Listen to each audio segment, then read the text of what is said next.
الدنيا ثم احتسبه إلى الجنة وقال تعالى في شأن حبيبه مخبرا وآمرا إن الله وملائكته يصلون على النبي يا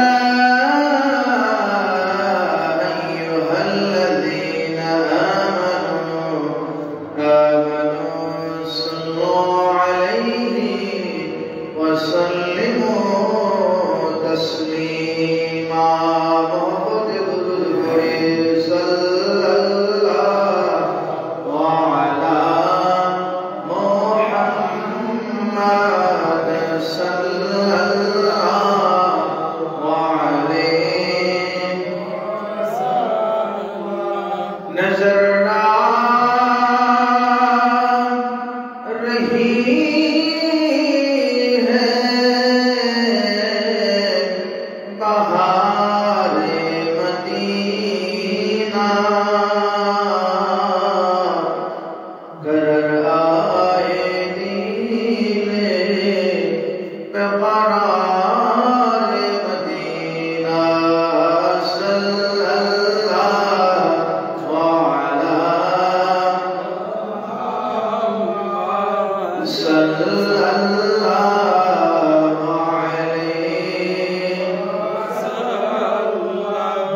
गुंबद खतरा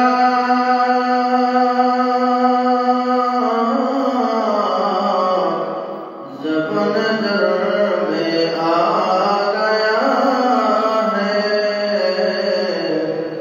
या रसूल अल्लाह का नारा आ गया है बेखुद यार सल्लल्लाहु अलैहि मुहम्मद सल्लल्लाहु अलैहि कुन शफी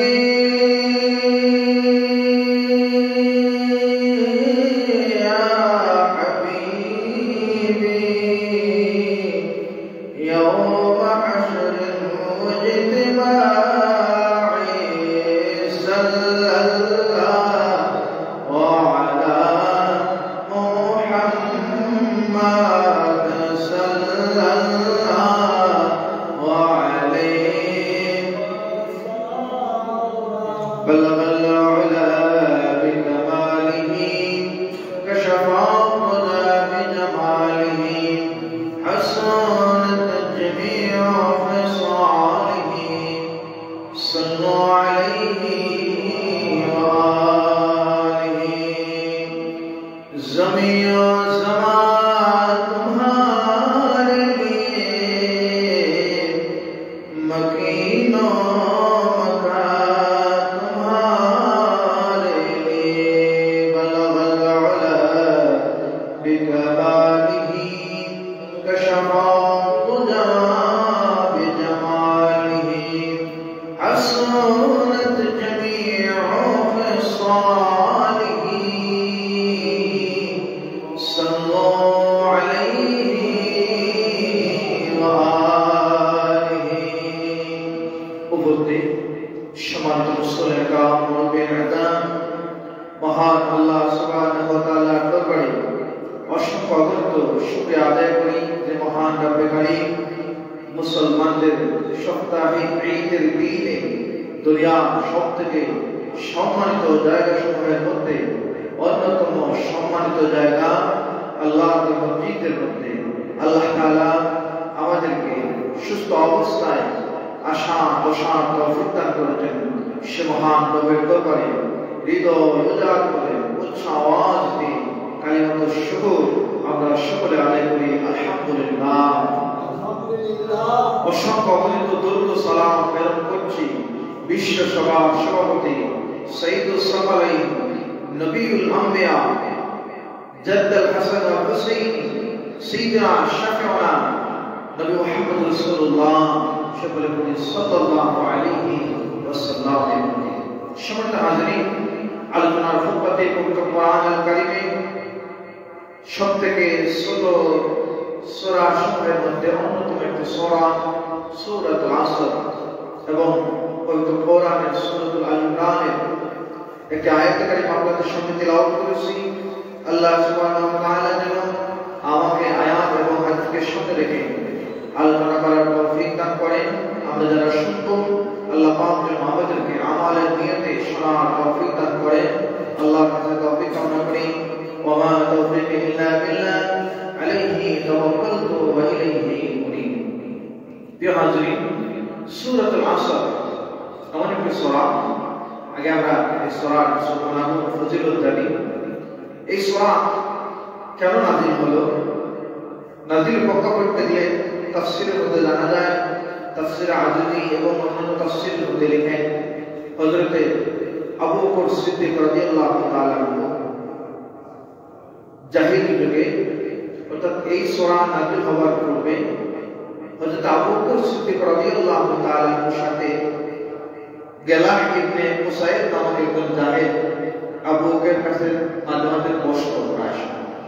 হযরত আবু বকর ইসলাম গ্রহণ করার পর একবার এসে ওই মানুষ বলল, হে আবু বকর, তোমার কি এমন হলো? আগে তো ব্যবসায় খুব মনোযোগ দিতাম, ব্যবসায় সময় দিতাম, কিন্তু ইদানিংকালে আমি দেখতে পাচ্ছি তুমি তোমার মুহাম্মদের ধর্ম গ্রহণ করার পর ব্যবসার মধ্যে আগের মতো সময় দাও না, আগের মতো তোমাকে পাওয়া যায় না। এসব হলে তুমি লাভের দেখা পাবা না, ক্ষতির মধ্যে পড়ে যাবা, তোমার ব্যবসা লাভে যাবে, বরং তুমি ক্ষতি করতে পড়ে যাবে। তো সেই দিন আবু বকর সিদ্দিক রাদিয়াল্লাহু তাআলা জবাব দিচ্ছেন, ও শোনো, আমি আমার প্রিয় বন্ধু মুহাম্মদ রাসূলুল্লাহ আল্লাহর নবী, যে ব্যক্তি এই নবী কালেমা অর্থাৎ যে ব্যক্তি আল্লাহ তাআলা এবং তার রাসূলের গোলামি করে, সে কখনো নিঃশেষ হতে পারে না, নিঃস্ব হতে পারে না, ক্ষতিগ্রস্ত হতে পারে না। আল্লাহ পাক রব্বুল আলামিন আল্লাহ এবং তার হাবিবের রাহে জীবন কুরবান করে দেওয়ার কারণে আল্লাহ পাক রব্বুল আলামিন ওই মানুষের দুনিয়া এবং আখিরাত কল্যাণকর করে দেন। তার দুনিয়ার সময়টা তার ক্ষতি নয়, এটা আল্লাহ পাক লাভে পরিপূর্ণ করে দেন।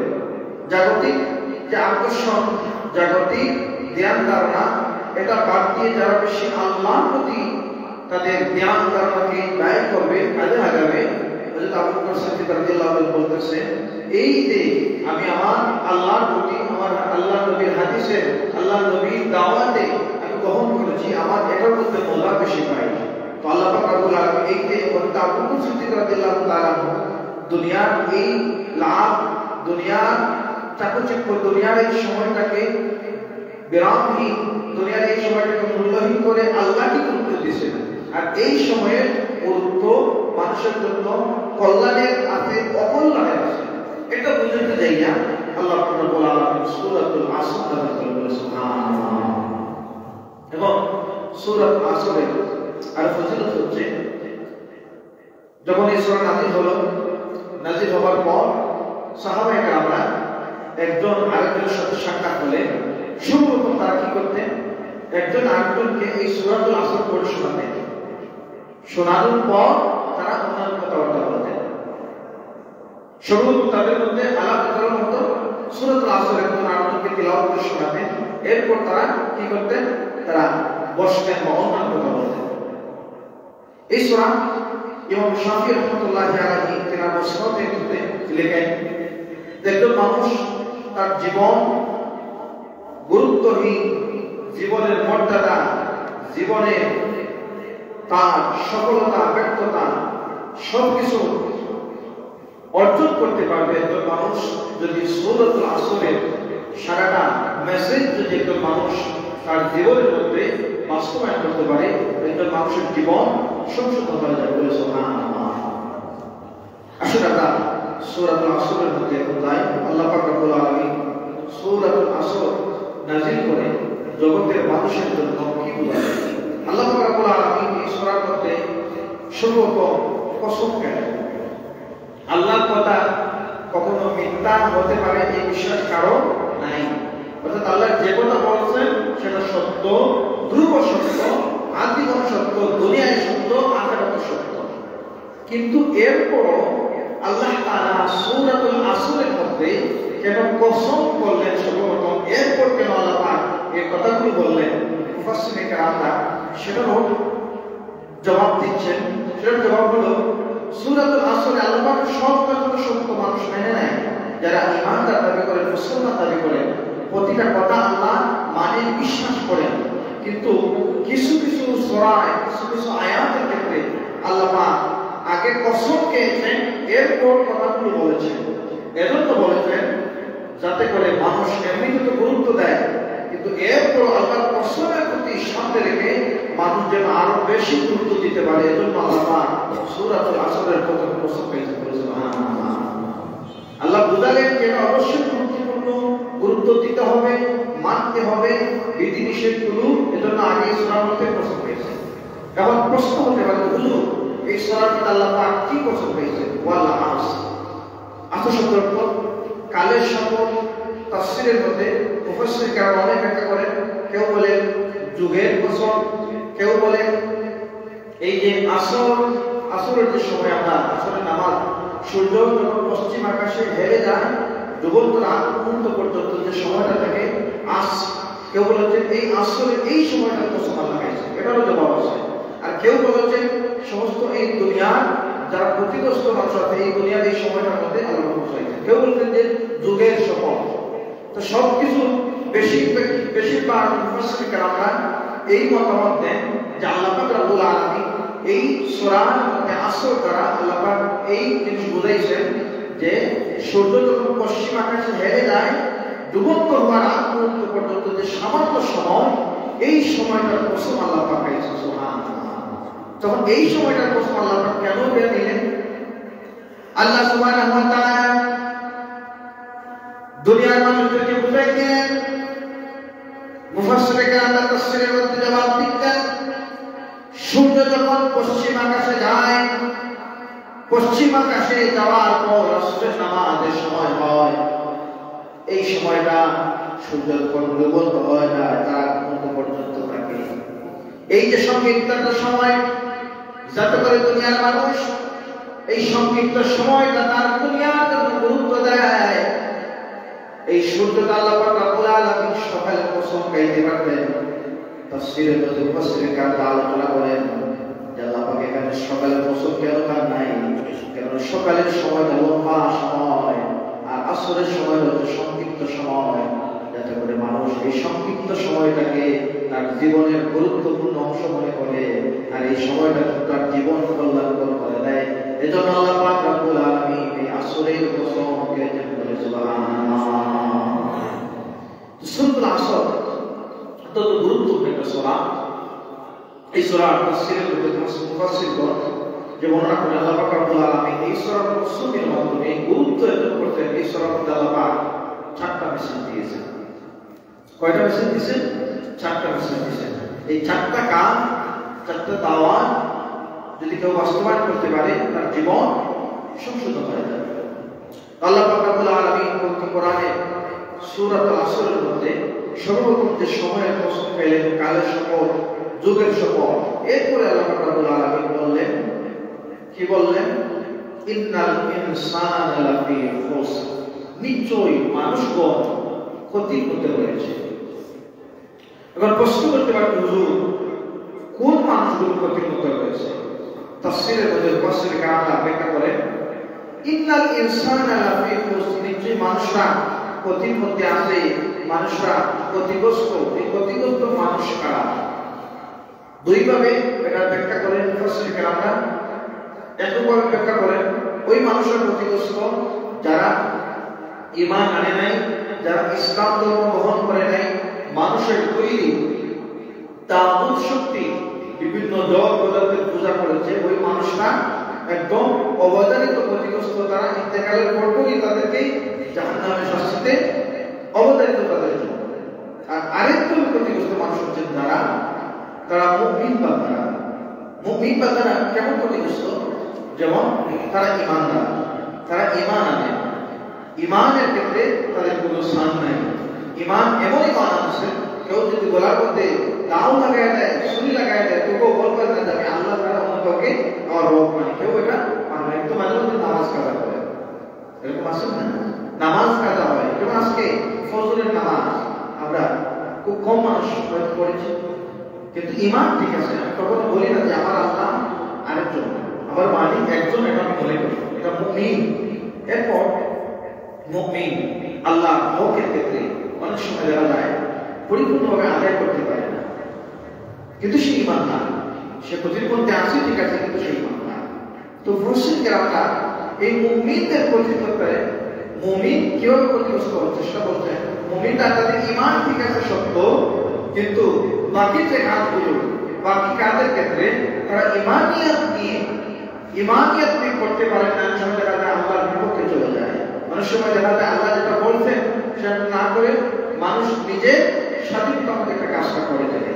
তো এই মানুষগুলো ক্ষতিগ্রস্ত সাময়িক সময়ের জন্য, এই গুনাহের কাজের জন্য, আল্লাহর আইন না মানার জন্য সে নির্দিষ্ট একটা সময়ে জাহান্নামে থাকবে।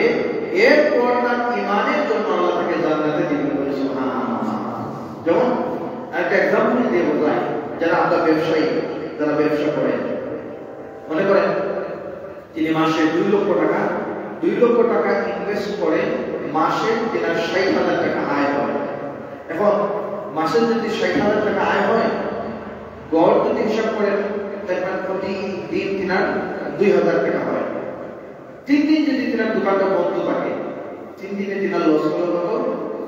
6,000 লস হইলে এখন তিনার লস হয়েছে লাভ থেকে না মূল থেকে লস হয়েছে? লাভ থেকে। অর্থাৎ 60,000 লাভ করতে, এই লাভ থেকে তিনার 2 দিনে 6,000 টাকা ক্ষতি হয়েছে, কিন্তু মূল যে তিনার 2 লক্ষ টাকা সেটা ঠিক আছে, সেটা কি আছে? ঠিক আছে। তো একজন মুমিনের মূল হচ্ছে তার ঈমান। মূল কি? ঈমান। তো আল্লাহ পাক রব্বুল আলামিন বলতেছেন, ইন্নাল ইনসানা লাফি খুসর, নিশ্চয় মানুষগুলো ক্ষতিগ্রস্ত। তো ক্ষতিগ্রস্ত উদাহরণ আমরা বুঝলাম। এখন আল্লাহ পাক রব্বুল আলামিন বলতেছেন মানুষগুলো ক্ষতিগ্রস্ত ইল্লা, তবে তারা ব্যতীত। তারা কারা? ইল্লাল্লাযীনা আমানু ওয়া আমিলুস সালিহাতি ওয়া তাওয়াসাউ বিল হক। ওই মানুষগুলো ব্যতীত যারা আল্লাযীনা আমানু, যারা ঈমানদার। যারা কি ঈমানদার? তারা হচ্ছে ক্ষতি থেকে মুক্ত। তো তাদের ঈমান কেমন? তারা ঈমানদার, আমিলুস সালিহাত, তারা ভালো কাজ করে, আমালান সালিহা করে। তো এই যে আমালান সালিহা ওয়া তাওয়াসাউ, তারা ধৈর্য ধারণ করে, বিল হক, তারা সৎ পথ অনুসরণ করে, ওয়া তাওয়াসাউ বিস সবর, তারা কি করে? ধৈর্য ধারণ করে, সৎ কর্ম করে, এবং বিপদে আপদের ক্ষেত্রে যেভাবে নিজে ধৈর্য ধারণ করেন, আরেকজন মানুষকে ধৈর্যের জন্য সহযোগিতা করেন, ধৈর্য ধারণ করার জন্য তাকে বলেন। মানুষের ক্ষতি হয়ে গেলে আমরা হাসাহাসি না করে অনেক মানুষদেরকে সান্ত্বনা দেই। তো এই আয়াতে, এই সূরার মধ্যে আল্লাহ পাক রব্বুল আলামিন যে 4টা বিষয় আমাদেরকে বলছেন, এর মধ্যে প্রথম যে বিষয়টা হচ্ছে ঈমান। প্রথম বিষয়টা কি? ঈমান। ইল্লাল্লাযীনা আমানু, ঈমানের কথা বলছেন। 2 নম্বর ওয়া আমিলুস সালিহাত, ভালো কাজ, সৎ কাজ। সৎ কাজের মধ্যে নামাজ থেকে শুরু করে যতগুলো আল্লাহ পাক রব্বুল আলামিন এখানে মুফাসসিররা ব্যাখ্যা করেন, তা'মুরুনা বিল মা'রুফ ওয়া তানহাউনা আনিল মুনকার, যেগুলো সৎ কাজ, এই সৎ কাজের ক্ষেত্রে মানুষকে উপদেশ দেয়া আর মন্দ কাজ থেকে মানুষকে ফিরিয়ে রাখার জন্য মন্দ ক্ষতিগুলো মানুষের সামনে তুলে ধরে যে কাজগুলো করলে এই ক্ষতি হবে তুলে ধরা হবে। আল্লাহ পাক রব্বুল আলামিন এই সূরার মধ্যে আমাদেরকে বলে দিলেন 4টা কাজ করার জন্য।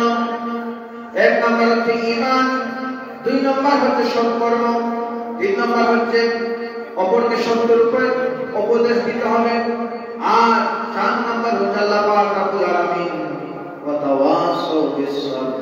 আল্লাহ পাক রব্বুল আলামিন 4 নম্বরে বলতেছেন তোমরা সবরের উপদেশ দাও। কাজ কয়টা?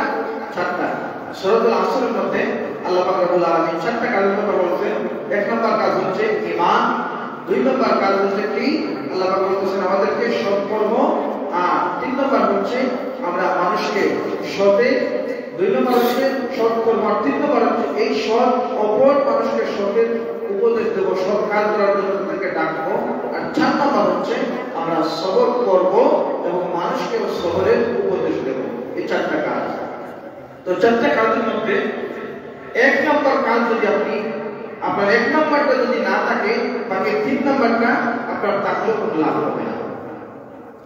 খুব গুরুত্বপূর্ণ এই সূরা আল্লাহ পাক আমাদের মেসেজ দিয়েছে, খুব গুরুত্বপূর্ণ মেসেজ। 1 নম্বরটা যদি থাকে তাহলে বাকি 3 নম্বরটা আপনাকে অবশ্যই এই 1 নম্বর আপনাকে তৈরি করে দিবে। আর 1 নম্বরটা যদি আপনার মধ্যে না থাকে, বাকি 3 নম্বরটা আপনি যতই করেন আপনার কোনো কাজ হবে না। উদাহরণ দিয়ে বলি, অনেক বিধর্মী মানুষ আছেন, বিত্তশালী, সামর্থ্যবান, সামাজিক কাজের মধ্যে যারা এগিয়ে থাকেন, তিনি সৎ ব্যবসায়ী কিন্তু ইমানদার নন।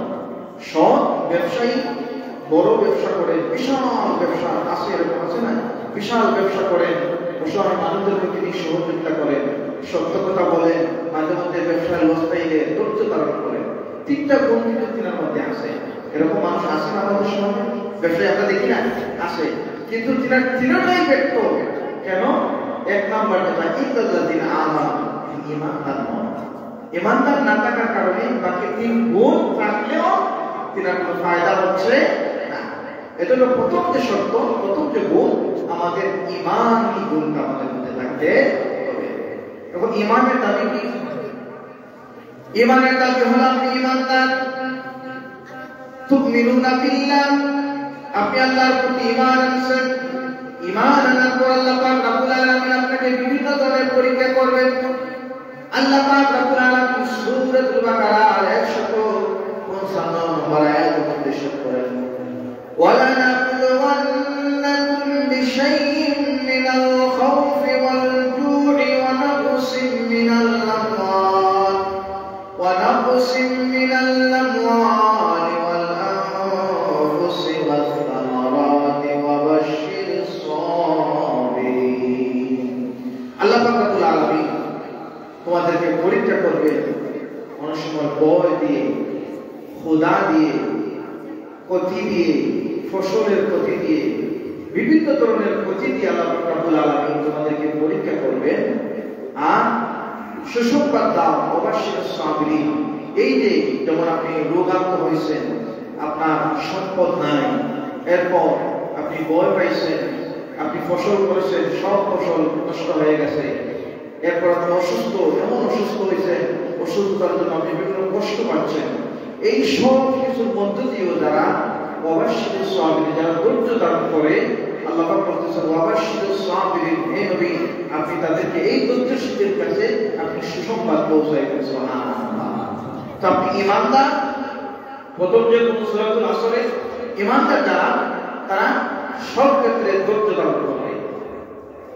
এখন 1 নাম্বার ধৈর্য যেটা হবে, এই শীতের মধ্যে, শীত মুমিনের জন্য বসন্তের কাল, শীতের মৌসুমে রাত লম্বা রাত হয়, তাতে একটা সময় থাকলে সুযোগ করে আপনি তাহাজ্জুদে নামাজ আদায় করবেন। আপনি ওই জায়গার মধ্যে শীতের সাথে আপনি যুদ্ধ করলেন, আর ধৈর্য ধরলেন, শীতটাকে আপনি অপেক্ষা করলেন, শীতের কষ্টটাকে আপনি মেনে নিলেন। এই ধৈর্যের কারণে যে আমার আল্লাহর জন্য আমি একটু নামাজ পড়ি, ইবাদত করি, এই শীতটাকে আপনি ধৈর্য হিসাবে, শীতটাকে কষ্ট হিসাবে নিলেন না, শীতটাকে ধৈর্য হিসাবে নিলেন। এরপরে ফজরের সময় প্রচন্ড কুয়াশা, ঘর থেকে বাইর হইতে মন চায় না, এই সময়ের মধ্যে অনেকে গরম পানির সুযোগ নাই, ঠান্ডা পানি দিয়ে ফজরের নামাজের জন্য আপনি ওযু করে মসজিদে আসলেন। এই জায়গার মধ্যে আপনি ধৈর্যের পরিচয় দিলেন। আপনার কাছে দুনিয়া শীত কিছু না, এই শীতটাকে বাদ দিয়ে আপনি আল্লাহর গোলামির মধ্যে আসলেন। এটা হচ্ছে আল্লাযীনা আমানু, ঈমানের দাবি করে। সুবহানাল্লাহ। ফজরের নামাজ আপনি পড়লেন, ফজরের নামাজ পড়ার পর আল্লাহ পাক রব্বুল আলামিন বললেন, তুমি তোমার দুনিয়ার মধ্যে ফাইজা কুদিয়াতিস সালাতু ফান্তাশিরু ফিল আরদ, তুমি আমার জমিনে নিজেকে বের হয়ে যাও। এই সময়টাতে আল্লাহ পাক আপনাকে নিজেকে বরকত রাখলেন, ঈমানদার যারা ফজরের নামাজ পড়ে তারা। এখন আমরা যারা ফজরের নামাজ পড়ি না, আমরা ঈমানদার ঠিক আছে, এই যে মূল ভিত্তি ঠিক আছে, কিন্তু এটার পরিচর্যা না করার কারণে আপনার লাভ হচ্ছে না। এটা আপনাদের উদাহরণ বুঝাইছিলাম, যারা ব্যবসা করেন, আল্লাহ পাক রব্বুল আলামিন আয়াতে কারিমা নাযিল করলেন মুমিনের জান এবং মালের বিনিময়ে আল্লাহ পাক জান্নাত খরিদ করতেন, তাদেরকে জান্নাত দান করবেন। মুমিন কখন হবেন আপনি? যখন আল্লাযীনা আমানু, আপনি ঈমানদার হবেন, আপনার ঈমান যখন পরিপূর্ণ হয়ে গেল, এরপর আপনি মুমিন হলেন। মুমিনের প্রথম দাবি হচ্ছে আপনার জান, আপনার মাল, আপনার সব কিছু দিয়ে আপনি রবের গোলামি করবেন, রবের ইবাদত করবেন। এখন আমরা শুধুমাত্র সুযোগ বুঝে ইবাদত করি, সুযোগ নাই, ফায়দা নাই, ইবাদত আমি নাই। জুমার নামাজে আসি মানুষ, পাশের ঘরের ভাই আত্মীয় স্বজন কি বলবেন? ছোট ছোট সন্তান ছেলেরা ভাতিজারা বলবে সবার বয়স হয়ে গেছে, মসজিদে আসেন না, এই জন্য আপনি লোক লজ্জার বয়স জুমার নামাজে আসেন, নতুবা সারা সপ্তাহে আপনাকে মসজিদে নামাজে দেখা যায় না। এই ইবাদত করলে আপনার কাছে আসবে না। আপনার ইবাদত করতে হবে আনতা'বুদাল্লাহ, আপনি ইবাদত করবেন আল্লাহর জন্য। আপনার ইবাদত হবে ঈমানের দাবি নিয়ে, আমার আল্লাহর কাছে আমার ফিরে যেতে হবে, আল্লাহর কাছে জবাব দিতে হবে। সময়টা কত? সময়টা বড় সংক্ষিপ্ত সময়। এই সংক্ষিপ্ত সময়ের মধ্যে আমার আল্লাহকে আবার ফিরে যেতে হবে, আর নিয়ে যেতে হবে চারটা জিনিস: ঈমান, সৎকর্ম, সৎ উপদেশ আর ধৈর্য। আর ঈমান যারা ঈমানের স্বাদ যারা পাইছেন, বাকি তিনটা কাজই তাদের জন্য সহজ হবে। কারণ আমরা ঈমানদার, কিন্তু ঈমানের স্বাদ আমরা উপভোগ করতে পারি। আপনি ঈমানের স্বাদ তখন পাবেন আপনি যখন নামাজ পড়বেন। নামাজ পড়ার পর আপনার ভিতরে তৃপ্তি কাজ করবে, প্রশান্তি লাগবে। আমি নামাজ পড়েছি, আমার মনে হচ্ছে নামাজটা আমি আল্লাহর জন্য পড়েছি। আমরা নামাজে দাঁড়াই, ঈমানদার নামাজে দাঁড়ায়, নামাজ দাঁড়াইয়া তার ব্যবসার হিসাব করতে পারে। নামাজে দাঁড়াইয়া মাঝে মাঝে দেখা যায় ইমাম সাহেব ভুল করছেন, মুসল্লি সাহেবদের খবর নাই, তিনি নামাজেই নাই। ইমাম সাহেব আল্লাহু আকবার বলতেন, আমরা বলছি। আপনি নামাজ পিছন থেকে পড়তেছেন, 3 নাম্বার রাকাত চলতেছে, 4 নাম্বার রাকাত চলতেছে, 1 শ্রদ্ধা হইছে, 2 শ্রদ্ধা হইছে, শ্রদ্ধা তাসবিহুল বান্দা পড়ে, কিন্তু 9 নাম্বার শ্রদ্ধা হচ্ছে বান্দা বুঝতেই পারে না, জানতেই পারে না, তার খেয়ালের মধ্যে থাকে না। বুঝতে হবে আপনি ঈমানের সাথে নামাজ পড়তে পারতেছেন না। নামাজ আপনাকে ইমপ্রুভ করতে হবে, নামাজটাকে আরো উন্নতি করতে হবে। কিভাবে উন্নতি করতে হবে? আপনি যখন নামাজের মধ্যে দাঁড়াবেন, আপনি চিন্তা করবেন, দেখেন নামাজের হাদিসটা, التكبير تحريمها, যখন আপনি নামাজের মধ্যে তাকবীর তাহরিম আল্লাহু আকবার বললেন, তাহরিমুহা, দুনিয়ার সমস্ত চিন্তা, সমস্ত চেতনা, সমস্ত ভাবনা, সব কিছু আপনার জন্য হারাম। হালাল হবে কখন? তাসলিমু, যখন আপনি সালাম ফেরাবেন, তখন আপনার আবার দুনিয়ার সব কিছু আপনার জন্য হালাল হলো। এই মাত্র 3 থেকে 4টা মিনিট ঈমানদার, 3 থেকে 4 মিনিট সময় আপনি আল্লাহর জন্য, যেই সময়টা আল্লাহ পাক আল্লাহর হাবিবের মাধ্যমে হাদিসে জানাই দিলেন, তাহরিমুহা, দুনিয়ার সব কিছু আপনার জন্য হারাম। আল্লাহ কেন হারাম করলেন? এই প্রশ্নটা যদি আপনি করেন, আল্লাহ এর জন্য হারাম করছেন, এই সময়টা আপনি আল্লাহর সাথে থাকবেন, আল্লাহর সাথে প্রেমের আলাপ করবেন, আল্লাহর সাথে সব আপনার মনের আবেগ বিভূতি সব জানাই দিবেন।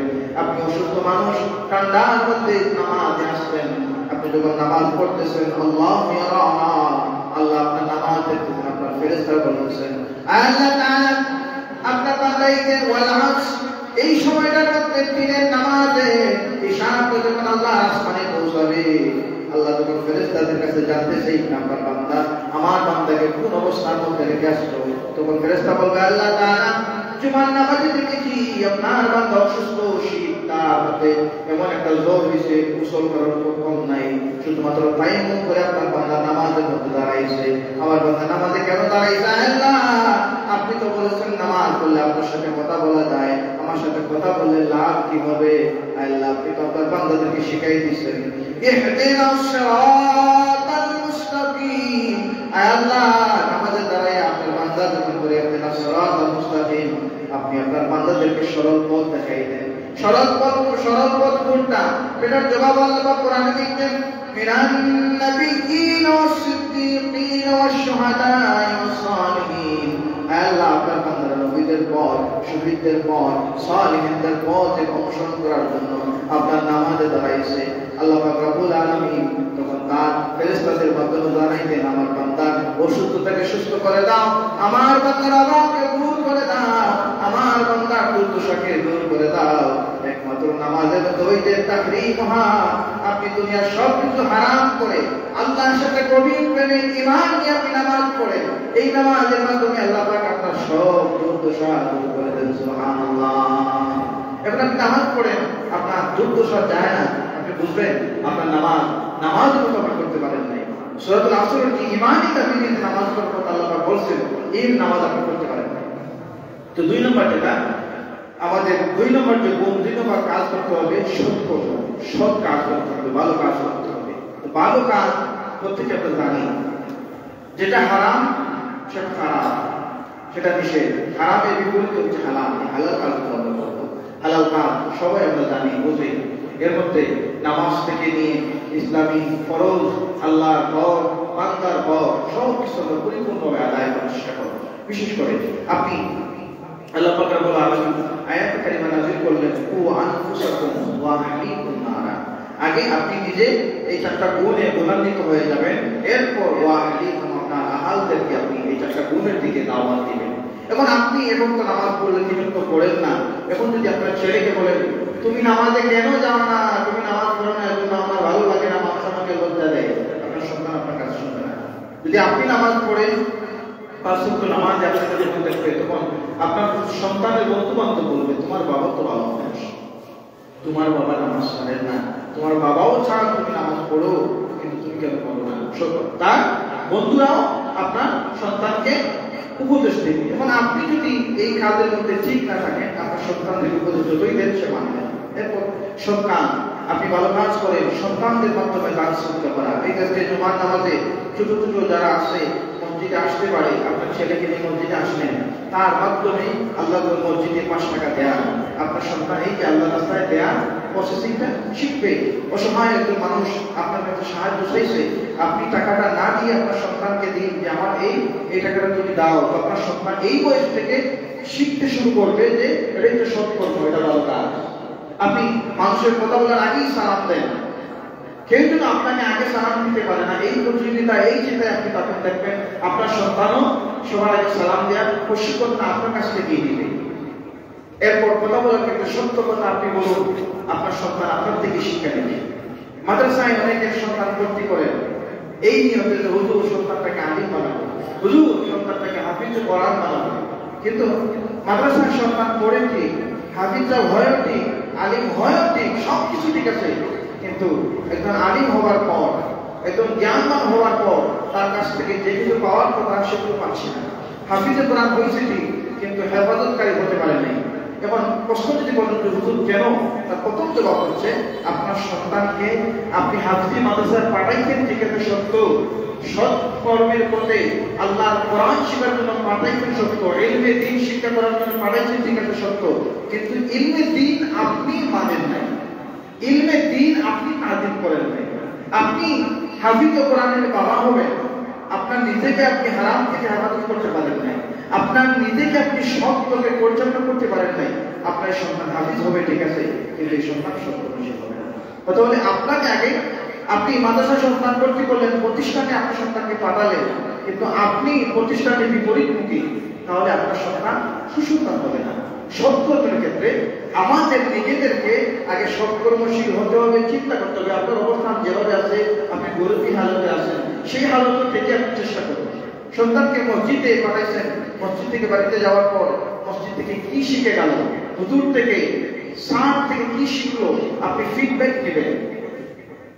সৎকর্মের ক্ষেত্রে সন্তান কাজটা করলো কি, বাবাকে প্রশ্ন করলেন সন্তান, বাবা আপনার সন্তানকে জানতে চাইলেন তুমি তো আজকে মাদ্রাসায় 9টার সময় বের হলাম, বিকাল 4টার সময় ফিরলাম, তোমার কাজগুলো সময়গুলো তুমি কোন কোন সময় কোন কোন কাজটা করে একটু আমাদেরকে বলো। যখন সন্তান বলবে যে বাবা মাদ্রাসায় যাওয়ার পথে অমুক সাহেবের সাথে দেখা হচ্ছে, তেনাকে সালাম দিয়েছে, তিনি বলছেন আপনি কেমন আছেন কিনা, একটু দিল।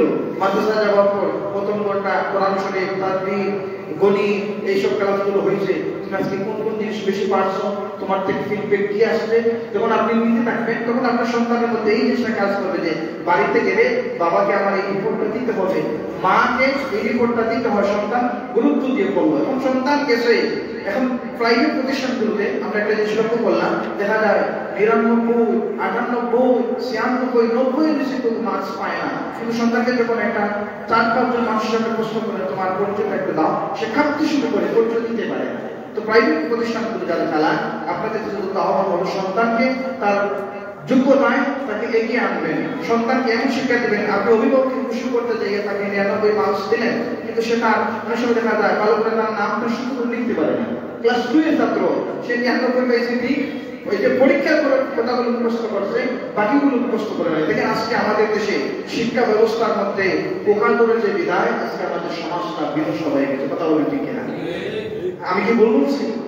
দেখেন আজকে আমরা যখন পড়েছি, আমরা যখন এই যে 2 নম্বর গুণ হচ্ছে সৎকর্মশীল, আমাদের উস্তাদরা ছিলেন সৎকর্মশীল, এবং আমাদেরকে শুধু যে কোরআন হাদিস শিক্ষা দিচ্ছে তা নয়, কোরআন হাদিস থেকে বাস্তবিক যে শিক্ষাগুলো সেগুলো বাস্তবায়নের জন্য আমাদেরকে শিক্ষা দিচ্ছেন, আমাদেরকে বোঝাই দিচ্ছেন, আমাদেরকে জানাই দিচ্ছেন। সবাই হাজিরি। তো এই যে আমাদের শিক্ষা ব্যবস্থায় এই জিনিসগুলো আজকে উঠে গেছে। আজকে উস্তাদ বলেন, স্যার বলেন, ম্যাডাম বলেন, তারা শিক্ষার্থীদেরকে ভয় পান। শিক্ষার্থীদেরকে তারা ভয় পান। কেন ভয় পান? তাদের বিরুদ্ধে মিছিল শুরু হয়ে যাবে। অভিভাবক যারা ছোট বয়স, ছোট সন্তান, তাদেরকে একটু শাসন করলেই অভিভাবকের পক্ষ থেকে করা জারি হয়ে যায়। তখন দেখা যাচ্ছে এই সন্তানগুলো আর একটা সময় মা বাবার কথাও শোনে না। ইন্টারমিডিয়েটে যখন সন্তান গেছে, তাকে অটোমেটিকলি আপনি যদি সামর্থ্য থাকে বড়রাই কিনে দিতেই হয়। সন্তান কোথায় যায় দেখা যাচ্ছে মাঝে মাঝে অনেকটা সন্তান এক্সিডেন্ট করে দুনিয়া থেকে চলে যাচ্ছে। তো এই যে 2 নম্বর গুণ সৎকর্মশীল, আপনাকে সৎকর্মশীল হতে হবে এবং সৎকর্মশীলতার পথগুলো খুঁজে আপনাকে অনুসরণ করতে হবে, আপনার পরিবারের মানুষদেরকে দাওয়াত দিতে হবে। এজন্য আমাদেরকে এইদিকে আসতে হবে। আর 3 নম্বর যে গুণ হচ্ছে, আমরা উপরকে সত্যের উপদেশ দেবো, সৎ কাজের উপদেশ দেবো। সৎ কাজের উপদেশ দেওয়ার ক্ষেত্রে সর্বপ্রথম নিজেকে সৎ হতে হবে, এরপর আমরা সত্যের উপদেশ দেবো। আর 4 নম্বর হচ্ছে স্বভাব, ধৈর্য। ধৈর্য জিনিসটা আল্লাহ পাক রব্বুল আলামিন ধৈর্য শুনতে পছন্দ করেন, ভালোবাসেন। সবকে যখন ধৈর্য দান করবো, আল্লাহ পাক রব্বুল আলামিন আমাদেরকে কবুল করুন। আল্লাহ যেন এই যে 4টা গুণের কথা আমাদেরকে সূরাতুল আসর আল্লাহ পাক জানাচ্ছেন তার হাবিবের মাধ্যমে, এবং পছন্দ করে বলেছেন এই কাজগুলো তোমরা করো, মানো, পালন করো, বিনিময় পাবে জান্নাত। আল্লাহ পাক যেন আমাদেরকে পরিপূর্ণভাবে মানার তৌফিক দান করেন। সকলে পড়ি মন থেকে আমিন। ওয়া আখিরু দাওয়ানা আলহামদুলিল্লাহি রাব্বিল আলামিন। بلغ العلا بكماله كشف الضجى بجماله حسنت جميع خصاله صلوا عليه وآله يستغفر الله إن الله غفور رحيم استغفر الله ربي استغفر الله ربي من كل ذنب وأتوب إليه لا حول ولا قوة إلا بالله العلي العظيم كلمة طيبة لا إلا الله محمد رسول الله اللهم آمين. الحمد لله رب العالمين والعاقبة للمتقين والصلاة والسلام على رسوله الكريم وعلى آله وصحبه أجمعين. ربنا ظلمنا أنفسنا وإن لم تغفر لنا وترحمنا لنكونن من الخاسرين. ربنا آتنا في الدنيا حسنة وفي الآخرة حسنة وقنا عذاب النار. ربنا عليك توكلنا وإليك نبنا وإليك المصير. اللهم صل على سيدنا مولانا محمد وعلى آل سيدنا مولانا محمد صلاة دائمة تؤدي بها النهار العظيم. اللهم يا حي يا قيوم برحمتك استغيث. আল্লাহ তাআলা জমাবার দিন তোমার মায়ার বান্দারা দুনিয়ার সমস্ত কাজকে পিছনে ফেলে তোমার মসজিদের মধ্যে উপস্থিত হয়েছে। আল্লাহ গুনাহগার বুঝিনা, নেককার বুঝিনা, আমাদের প্রত্যেকের জীবনের তামাম গুনাহগুলি মাফ করে দাও। আল্লাহ তাআলা আমাদের কলিজার টুকরা মা বাবা যাদের অন্ধকার কবরে, আল্লাহ আজকে যে শীত ছিল ছিল, শীতের মধ্যে আমরা অনেক কাঁথা কম্বল গায়ে দিয়েছি, মজা করেছি। আমাদের যাদের কবরের মা বাবা শুয়ে আসছি না, আজ পর্যন্ত তাদের গায়ে এই শীতের মৌসুমে কাঁথা কম্বল দেওয়ার সুযোগ না। আল্লাহ তাদের কবরে আযাব দিও না। আল্লাহ আমাদের গুনাহের জন্য মা বাবাদের কবরে আযাব দিও না। আমাদের বেআমালির জন্য আমাদের মা বাবার নাম নিয়ে যেন মানুষ সমাজে হাসাহাসি না করে। আল্লাহ রব্বুল আলামিন, আল্লাহ তাআলা আপনি তো আমাদের দোয়া শিখিয়ে দিয়েছেন, রব্বি রহমহুমা কামা রাব্বায়ানি সগীরা। আল্লাহ তাআলা মা বাবার আদর করে আমাদের উপযুক্ত বয়সে বিবাহ দিয়েছেন। বিবাহ করার পর অনেক মানুষ নিজের মা বাবাদেরকে ঘর থেকে বাহির করে দেয়। আল্লাহ অনেকের আওলাদ হবার পর বিবি তাদের কষ্ট দেয়। আল্লাহ আমাদের পারিবারিক অশান্তিগুলো দূর করে দাও। আমাদের বিবি বাচ্চাদের জন্য আমাদের সমাজের মধ্যে লাঞ্ছিত করিও না মনি। রব্বানা হাব লানা মিন আজওয়াজিনা ওয়া যুররিয়াতিনা কুররাতা আইনিন ওয়াজআলনা লিল মুত্তাকিনা ইমামা। আল্লাহ তাআলা অনেকের দোয়া দরখাস্ত রয়েছে, আল্লাহ তোমার মায়ের বান্দাদের এই দোয়া দরখাস্তগুলো কবুল মঞ্জুর করে নাও। বিশেষ করে যারা মাসকিন ভাই যারা ভাইয়ের জন্য দোয়া চেয়েছেন, আল্লাহ তোমার বান্দার যে ইচ্ছার জন্য দোয়া চেয়েছেন, সিন্নি সালাত আয়োজন করতে তোমার বান্দার গাড়ির মধ্যে আল্লাহ আমাদের জন্য কবুল করে দিও। আল্লাহ জনাব শরীফ সাহেবের আম্মার জন্য দোয়া চেয়েছেন, তোমার বান্দার কবরকে জান্নাতের বাগান বানিয়ে দাও। আর এক ভাই যারা আব্বা আম্মার জন্য দোয়া চেয়েছেন, আল্লাহ তোমার বান্দার আব্বা আম্মাকে মাফ করে দাও। আল্লাহ এর মসজিদে দাঁড়িয়ে দোয়া চেয়েছেন, তোমার বান্দার চিন্তা মধ্যে আমাকে মাফ করে দাও। আখির গুজারিশ মুনি মওতের অন্তিম মুহূর্তে পাপিষ্ঠ